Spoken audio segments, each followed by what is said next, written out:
Hi friends, మీకు ఈ video నచ్చితే లైక్ చేయండి, సబ్స్క్రైబ్ చేయండి. కార్తిక్ వాళ్ళ రెస్టారెంట్కి సత్యరాజ్ వాళ్ళు వస్తూ ఉంటారు. అది చూడగానే వాళ్ళిద్దరు చాలా సంతోషించి అతన్ని ఆహ్వానించి కూర్చోబెడుతూ ఉంటారు. అక్కడ ఉన్న ఈరోజు చాలా సంతోషంగా ఉంది. ఈరోజు నాది మార్కెట్లో పేరు ఉండేది, కానీ మీ వల్ల ఇప్పుడు చాలా ఎత్తుకే ఎదిగింది. ఇప్పుడు బయటనే కాదు, ఆన్లైన్ బిజినెస్ కూడా చాలా బాగా జరుగుతుంది. అంటే దానికి గల కారణం మీరిద్దరే అని చెప్పేసి అంటాడు. ఆ మాటలు వినగానే అక్కడున్న వాళ్ళ కార్తిక్, దీప వాళ్ళు అయితే చాలా సంతోషిస్తూ ఉంటారు.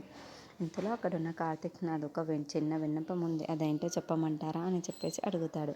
ఇంతలో అక్కడున్న సత్యరాజ్ ఏంటది అని చెప్పేసి అడుగుతూ ఉంటాడు. ఇక ఈ రెస్టారెంట్ని నేను మరి కొంచెం కాస్త పైకి ఎదగనివ్వాలి అని ఒక ప్లాన్ అయితే నా దగ్గర ఉంది. అది ఇంప్లిమెంట్ చేయవచ్చా అని చెప్పేసి అంటాడు. ఆ మాటలు వినగానే అక్కడున్న సత్యరాజ్ మాత్రం, మీకు నచ్చినట్లుగా చెయ్యండి. ఇప్పుడు ఇంత ఎత్త స్థాయికి వచ్చాను అంటే దానికి గల కారణం మీరిద్దరే.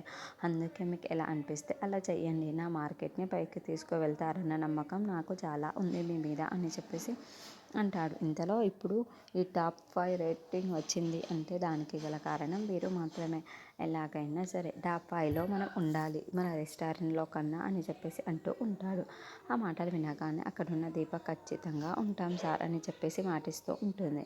ఇంతలో అక్కడున్న సత్యరాజ్ దీపని చూసి, అమ్మ నువ్వు ఎంతవరకు చదువుకున్నావు అని చెప్పేసి అడుగుతూ ఉంటాడు. ఆ మాటలు వినగానే అక్కడున్న దీప మాత్రం, నేను 5వ తరగతి డిస్కంటిన్యూడ్ సార్ అని చెప్పేసి అంటుంది. ఇంతలో అక్కడున్న కార్తిక్ దీపని చూసి, 5వ తరగతి డిస్కంటిన్యూ చేసింది కానీ మనుషులందరినీ చాలా బాగా చదివేసింది, వంటలు కూడా చాలా బాగా చేస్తుంది, రెస్టారెంట్లో ఉన్న స్టఫ్ల కన్నా చాలా బాగా చేస్తుంది అని చెప్పేసి కార్తిక్ దీపని పొగుడుతూ ఉంటాడు.